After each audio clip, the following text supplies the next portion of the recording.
My parents forced me to drop out and babysit my sister's kids, so I vanished. Changed my number, and now they beg for money I'll never send.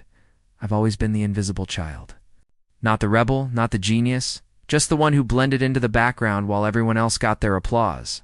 Growing up, it felt like the spotlight in our house had one setting, and it was always aimed at my sister, Amanda. She was the golden child, the one with big dreams, polished speeches, and that effortless charm my parents worshipped. I remember sitting at the dinner table, listening to Mom gush about Amanda's new internship while I quietly pushed cold vegetables around my plate. If I ever mentioned my own grades or projects, Dad would just nod and say, "That's good, son." Before changing the topic back to her, it wasn't cruel, it was worse. It was complete indifference. When Amanda got accepted into an expensive university, my parents threw her a celebration. Streamer's cake, the whole neighborhood invited. When I graduated a year later and got into a local college on partial scholarship, my dad's only words were, "That's fine. Just don't expect us to cover everything." They paid for Amanda's tuition, her books, her apartment rent. They even helped fund her wedding a few years later, proudly calling it an investment in her future. I, on the other hand, worked late shifts fixing cars and skipped meals to afford textbooks. Still, I tried to tell myself that this was normal, that maybe this was just what love looked like in our family. But deep down, I knew something was broken. Every time Amanda smiled and called me the responsible one, I felt like she was patting me on the head for staying out of the way. And every time my parents bragged about how selfless I was, I felt a quiet resentment growing, because being invisible doesn't mean you stop feeling. It just means no one sees when you finally start to fade away. And back then, I had no idea how far I was about to disappear. Things started to change, or at least I thought they would, when I finally got a scholarship at a local college. It wasn't much, but it felt like a small crack in the walls of my parents' house. For once, I had something that was mine. I remember standing in the kitchen, holding that acceptance letter, like a ticket to freedom. My mom smiled faintly and said, "That's nice, honey. But don't forget, family comes first." At the time, I didn't understand what she meant. I would soon, a few months into my first semester, Amanda announced she was pregnant twins. The whole house erupted in celebration, as if she'd just been crowned queen. Dad was beaming, Mom cried happy tears, and Amanda sat there glowing like she'd given them the grandchild lottery. I congratulated her, genuinely happy, but there was this knot in my stomach. I knew somehow that her big life moment was about to become my problem. It didn't take long. A few weeks after the babies were born, Mom called me into the living room. Dad sat in his usual chair, serious but calm, the way he always was before delivering a command disguised as a favor. "Your sister needs help," he said. "You can take a semester off, right? Just until she's back on her feet." I laughed, thinking he was joking. But no one else did.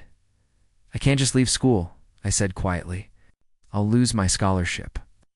Dad leaned forward, voice firm. "Family sacrifices come first, son. You can always go back to school later." That word sacrifice echoed in my head for days. I wanted to believe it was temporary. Just a few weeks, maybe a month. But somewhere deep down, I already knew this wasn't a request. It was an order, and once again, I didn't matter. Weeks turned into months. I was still in Amanda's house, surrounded by bottles, diapers, and the constant wails of two infants who didn't even know my name. My college had called twice about missed assignments and unpaid fees. I told them I was dealing with family issues, though that felt like the biggest understatement of my life. Every morning started the same. Amanda asleep upstairs, her husband gone for work, and me pacing the living room with one baby in each arm, praying they wouldn't both start crying at once. I told myself I was being a good brother, that this was just temporary, but every day felt heavier than the one before. One afternoon I asked Dad if he'd help me pay the re-enrollment fee. He didn't even look up from his phone. "You're lucky you're not paying rent," he said. "You'll get back to school when the time's right." The words hit like a slap. I realized then that there was no right time coming, not for me. Amanda started treating me less like a brother and more like a live-in babysitter. She'd leave notes like, "Don't forget the laundry," or "Clean the bottles before 3." Her husband would nod at me when he came home, toss me a "thanks, man," and disappear into their room at night. When the house was finally quiet, I'd sit on the couch scrolling through pictures my old classmates posted dorm parties. Study groups, exams, life moving forward without me. It wasn't just school I'd lost. It was time. The kind you never get back. And somewhere between washing bottles and changing diapers, I realized I wasn't helping my family anymore. I was their servant. The day it finally broke me wasn't dramatic. No screaming, no big fight. It was just another morning in that same suffocating house.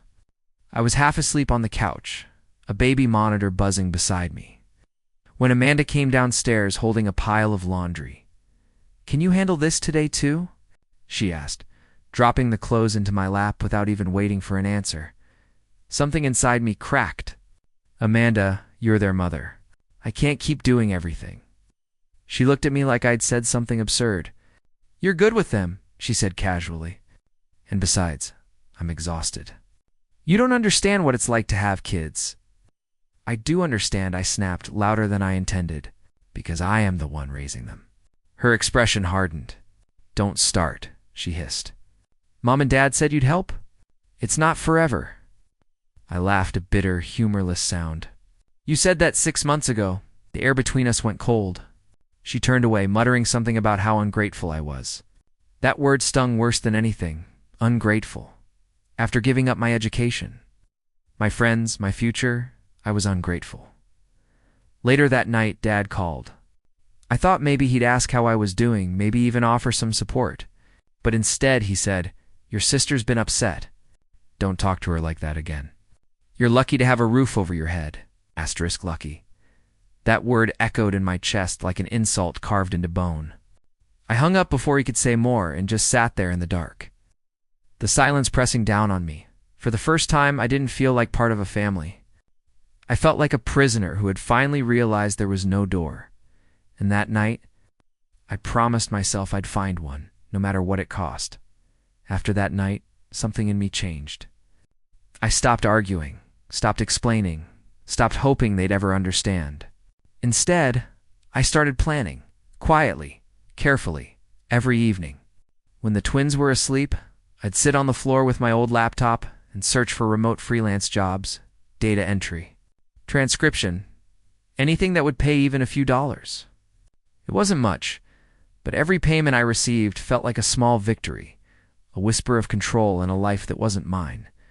I opened a secret bank account under my own name. No one knew. No one even asked what I did with my time anymore.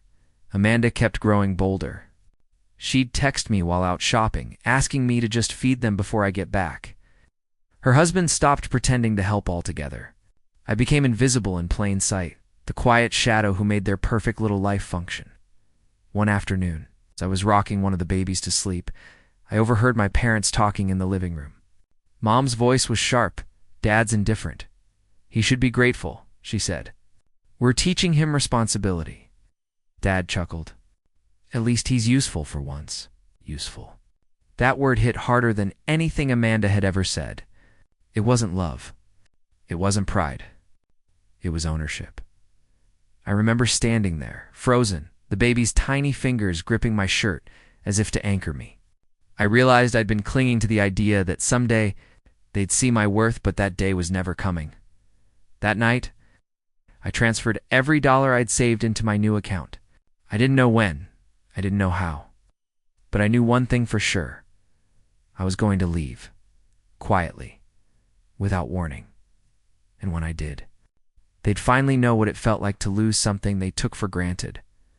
Once the idea of leaving took root, it consumed me.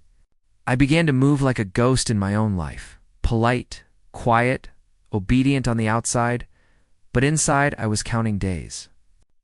Every paycheck for my freelance gigs went into that hidden account. Every errand I ran doubled as an excuse to learn the bus routes, the cheapest motels, and how to disappear without leaving a trail. I taught myself not to react when Amanda barked orders or when Mom lectured me about family values. I smiled, nodded, and memorized exactly how they talked to me because one day soon, those words would mean nothing. The opportunity came out of nowhere. I got an email from my old university. They were reopening scholarship applications for students who had taken a personal break. My old professor had even left a note. "You were one of my brightest. Come back if you can." My heart pounded so hard I had to sit down. It felt like life was giving me one last chance, a door I thought had been locked for good. I didn't even hesitate. I filled out the forms, used my new email, and listed a P.O. box as my address. I decided on my escape date, my birthday. The irony was too perfect. The day my family would probably post fake, cheerful pictures and wish me the best year ahead. I'd be long gone. I started stashing away a backpack under my bed, laptop documents, cash, one change of clothes. It wasn't much, but it represented everything I'd ever wanted. Choice. The nights grew longer, heavier with anticipation. Every cry from the babies, every insult from Amanda, every guilt trip call from Mom only made my resolve stronger. I wasn't running away anymore. I was finally walking toward something myself, and they'd never see it coming. My birthday came quietly, like any other day in that house. The twins woke me at dawn. Amanda shouted from upstairs for me to warm their bottles. The kitchen smelled faintly of burnt toast. No one remembered. No one ever did. That, I realized, was perfect. At 6 a.m., while everyone was still asleep, I packed the last of my things. The backpack I'd been hiding for months. It's a small envelope of cash and my old laptop. I took one final look around that house. The stained carpet, the fridge filled with baby formula, the photographs where my face always seemed half out of frame. Then I quietly walked out the front door. The air outside felt colder than usual, sharp against my lungs.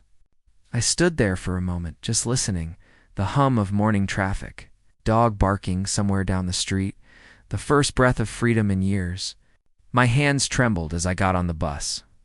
With every mile, the weight on my chest started to lift. At a small post office downtown, I mailed a single envelope addressed to my parents. Inside was a short note written in my neatest handwriting. "I'm done being your babysitter. Don't contact me." My name, I didn't leave a return address. I didn't even sign my last name. That night, I checked into a cheap motel 2 cities away. It's a kind with flickering lights and paper-thin walls. I remember sitting on the bed, listening to the sound of rain against the window, feeling both terrified and alive. For the first time in years, there was silence. No crying, no shouting. No footsteps demanding something from me. I stared at my reflection in the mirror, half expecting to see guilt or fear. Instead, I saw peace, and somewhere deep inside, I whispered to myself, "You're finally free." But freedom, I'd soon learn, comes with its own kind of ghosts. The first few months felt like learning to breathe again. I rented a tiny studio apartment in another city. Cracked walls, noisy neighbors, a mattress on the floor, but it was mine. I got a remote job doing customer support, juggling shifts while finishing my degree online through the reinstated scholarship. It wasn't glamorous, but every paycheck, every assignment submitted, every quiet evening felt like a small victory against the life I'd escaped. Sometimes, I'd wake up in the middle of the night expecting to hear a baby crying or Amanda calling my name. My body still flinched at sudden noises, trained to respond before I even thought. Freedom, I realized, didn't feel like fireworks. It felt like silence that took time to trust. I didn't tell anyone from my old life where I was, not even my friends. My social media accounts stayed deleted, my number changed, and my name scrubbed from anything connected to my hometown. I started running in the mornings, eating properly, and reading again. For the first time, I began living instead of existing. Every now and then, curiosity got the better of me. I'd look up Amanda's profile, her posts carefully curated to look perfect, smiling selfies, captions about mom life, and pictures of family dinners. But beneath that, there were cracks. Fewer photos of her husband, vague posts about tough times. My parents' comments were always the same. "We're proud of you, sweetie." I would stare at those words and feel nothing. No anger, no sadness, just a kind of numb peace. because they still believed I was gone. And maybe that was for the best. But peace never lasts long when you've escaped people who only loved what you could give them. It had been almost a year since I disappeared when the past finally found a way to knock again. I was checking emails one morning, invoices, work updates, the usual, when I noticed a strange subject line sitting at the top of my inbox. Please, we need help. The sender's name made my stomach twist. Amanda, for a moment.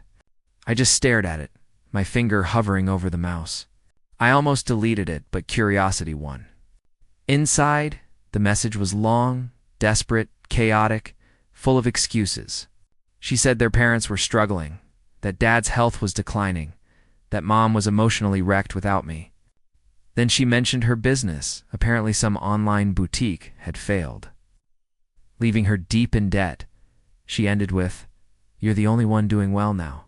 Please, we need you. You owe us." That last sentence hit harder than I expected. You owe us. All the old emotions came flooding back. The guilt, the exhaustion, the endless years of being treated like the spare tool in everyone else's life. For a split second, I almost felt bad. I imagined Dad's voice, Mom's tears, Amanda juggling her kids alone. But then I remembered what it felt like. The sleepless nights, the broken promises, the years they stole under the word family. I closed the email and walked away from the desk, made coffee. Let the silence answer for me. By the time I came back, I'd made up my mind. I opened a blank reply window. My hands didn't shake this time. I was done being guilt-tripped into saving people who watched me drown, and this time, I'd make sure they knew exactly why. I don't know how long I sat there, staring at the blinking cursor, but when I finally started typing, the words poured out like something that had been waiting years to escape. Amanda, you don't get to ask me for help after what you all did. I dropped out of college because Dad said family sacrifices come first. I gave up years of my life raising your kids while you went to parties and posted about your perfect life. When I tried to get back on my feet, you mocked me for being bitter. When I left, you called me ungrateful. I paused, breathing slowly, my hands trembling with emotion. I didn't even know how to name anger. Grief, relief. You said I owe you. You're right, I owe you the truth. I don't hate you, but I don't care anymore. I forgave you all a long time ago. Not for you, but so I could finally move on. You took everything from me once. You won't get the chance to do it again. I ended it there. No signature, and no warmth. Just the truth. I hit send. A few minutes later, another email popped up, this time from Mom's address. I didn't even open it. I could already imagine the contents: tears, guilt, scripture quotes, and the same manipulation she'd always used to keep me small. Instead, I closed my laptop and went for a walk.